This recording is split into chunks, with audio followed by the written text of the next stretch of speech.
What is up, you mother photographers? It's Brendan Vanson here from Brendan's Adventures and Brendan Vanson Photography, and I've got a cool episode for you today. I'm going to show you how to edit some star photos in Lightroom 5. Let's do it.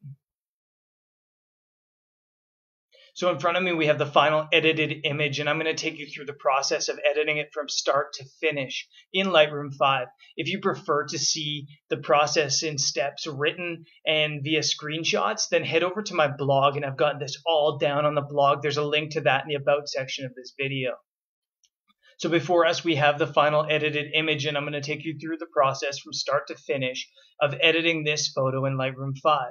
If you prefer to follow along via steps written down or via screenshot, you can also head to my blog, and there's a link to the blog post in the About section of this video that will take you right through without having to listen to my terrible voice and look at my strange haircut.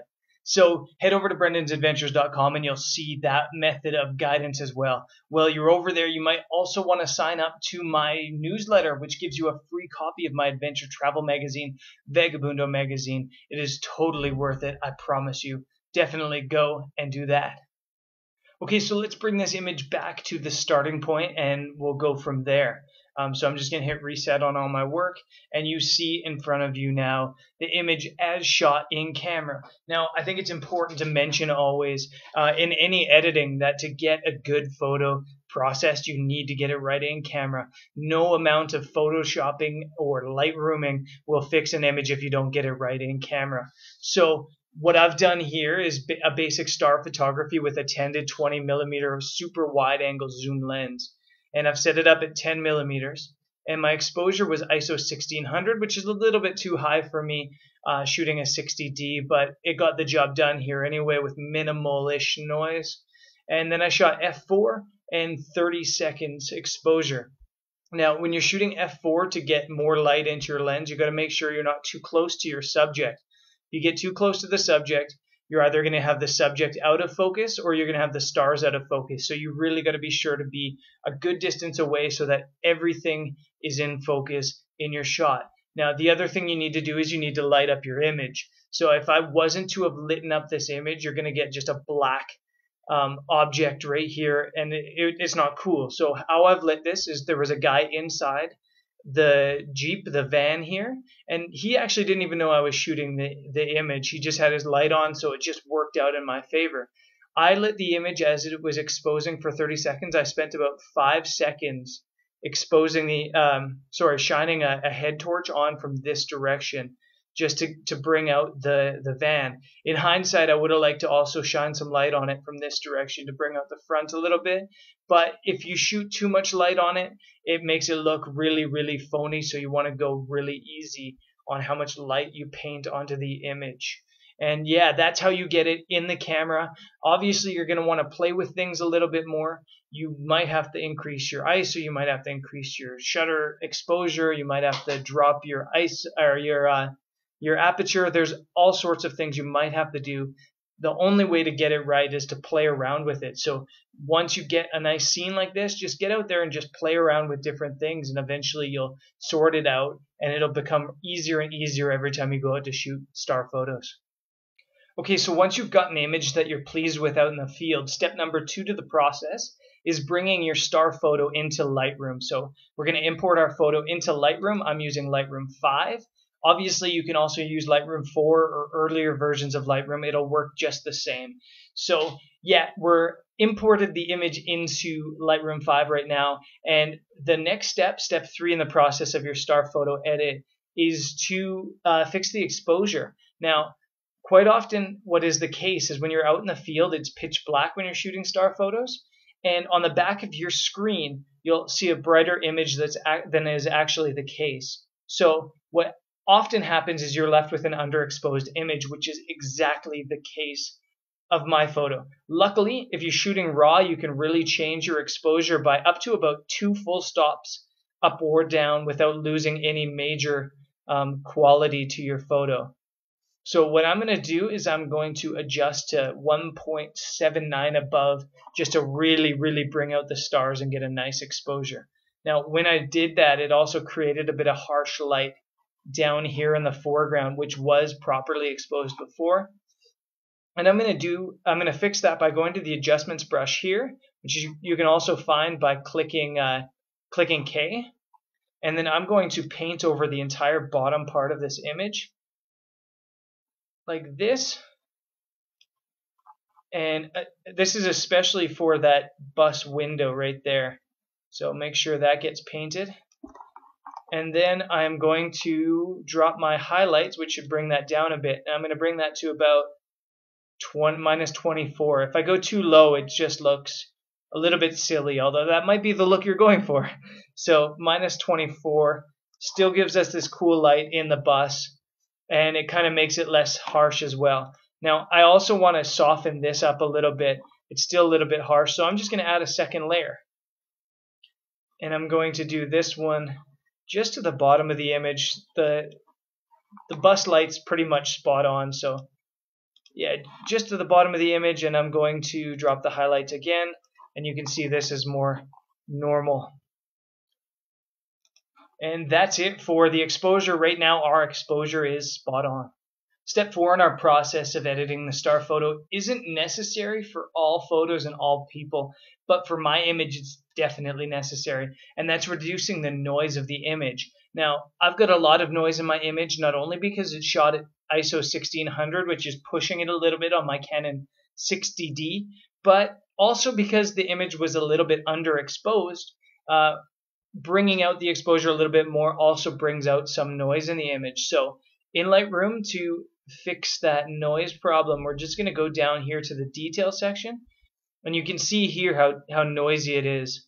If I zoom in on this section too, you'll see that's way too noisy for any image, and it looks cool from this wide angle, but if you're looking to blow something up a little bit more, you need to kill that. I don't usually advocate a lot of noise reduction because I think you should get it right in the camera, but for this particular image with a Milky Way, I needed to boost the ISO. I could drop the ISO to 800 and increase the exposure to 60 seconds, or I could drop the ISO to 400 and increase the exposure to 120 seconds, but I wouldn't have got this cool Milky Way. I would have got a bit of star trailing. So that's why I needed to bump to ISO 1600, and it's also why I need to reduce the noise now. If you hit reduce noise all the way up here to 76, the image looks cool, but all the details really get a bit mushy and foggy and soft. It really gets soft. So if I zoom in again, you'll see that yes, it is now noise free, but the details are all really, really muted. So most people, they go down to about 50. I go even less. I like about 37, 40, something like that.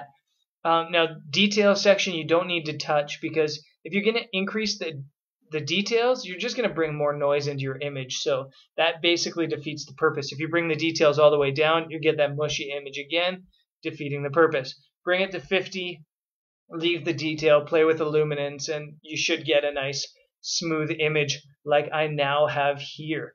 So reduce your noise. That's step 4. Step number 5 of the process is a fun one. This is where we make the Milky Way pop. This is where we bring out all the details and really make it look cool. Now, this is usually the problem that most people have with Lightroom. Most people bring their images into Photoshop or Photoshop Elements to do the edit on the Milky Way just because they think they can get more details out of it. But I'm going to show you that you can do it this way as well. And I'm going to do it using an adjustments brush. And then I'm also going to make it about the exact same size as these Milky Way trails as you see. And then I'm going to increase a big old feather on it. And then I'm going to paint it by showing the layers. Just anywhere you see Milky Way stuff, you paint that area. So, like this. And obviously the image isn't going to look red. This is just showing me my layer mask so I don't miss anything or overlook anything. And then you can hide it. And then you want to bring out the contrast. So what you really want to do is you want to darken the darks and brighten the brights just to make everything stand out a bit more. And the way you do that is by bringing out the highlights. I'm going to bring out the highlights not too much. You see if I do it too much, you can see the obvious trails. So you want to bring it up just a touch, just a little bit to bring it out. And then if you bring down the shadows too much, it's the same thing. It just looks all black. So you just want to bring down the shadows in that area a little bit. You mess around with it just a touch to make it look really cool. And then the finishing touch is clarity. And you can see that makes everything look brighter. So some people ask me, like, why don't you just put a whole gradient or do the whole sky? And it's because I really just want the Milky Way to pop. That's the only thing I want. I don't want the other skies to look, the rest of the stars to look too noisy or to have too much contrast. It's all about the Milky Way. And just doing that simple little trick there makes it beautiful. It makes it just perfect. So that's the trick to getting the Milky Way to pop in Lightroom 5. And we're now into the finishing touches. We are finished the major components to star photo editing now, and we do now what we do with every image, which is the finishing touches. Step number 6 is the finishing touches. And in my image, there's a couple things I want to take care of. There's a little bit of a spot here. I think it's lens flare. It could be it could also just be a weird looking star. I really don't know. And I'm going to use the spot remover from up here just to remove it because it's a little bit distracting to my eye. And my computer is a bit distracting because it's so slow.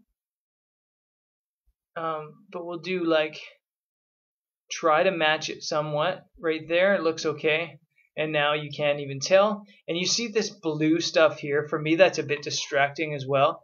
And I'm going to use an adjustments brush with no feather down here. And I'm just going to remove the saturation from that. And hopefully that's a little bit less distracting if I do that.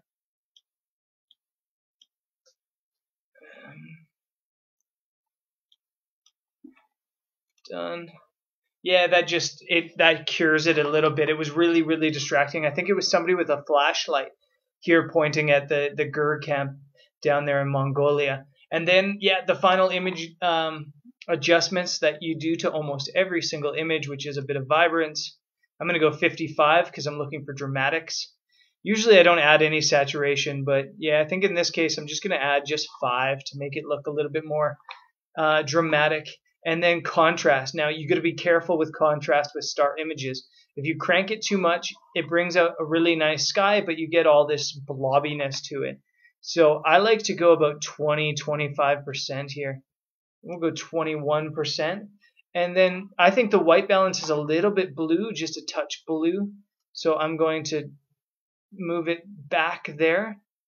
See, now it's a little bit on the perfect side, I guess. And we will move it to the tint a little purple, again for dramatics. Not too much, but just a little bit. Well, just like that. And basically that is our final image. And just to show you the difference between now and before, if you look at the two images, you can see the major difference between them as soon as my computer loads.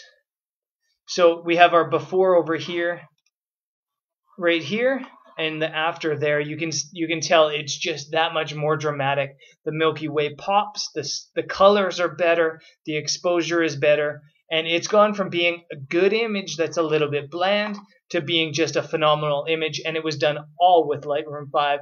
You don't need Photoshop. You don't need Photoshop Elements to do star photography. So head into Lightroom 5 and do it there. Anyways, that's it for me on the show on Brendan Vanson travel photography. This has been Editing Stars with Lightroom 5. I want to urge you to head over to brendansadventures.com where there's a ton more awesome content, travel photography content. And while you're there, you might as well sign up for my newsletter. When you do so, you get a free issue of my travel photography magazine, Vagabundo magazine, and there's lots of really cool stuff in there. So head over to my website and grab that. Also, don't forget to subscribe to this channel. We've got lots of cool stuff coming up, more stuff from Mongolia, then it's on to Switzerland, Iceland, North America, and God knows where. So I'll catch you next time. Peace.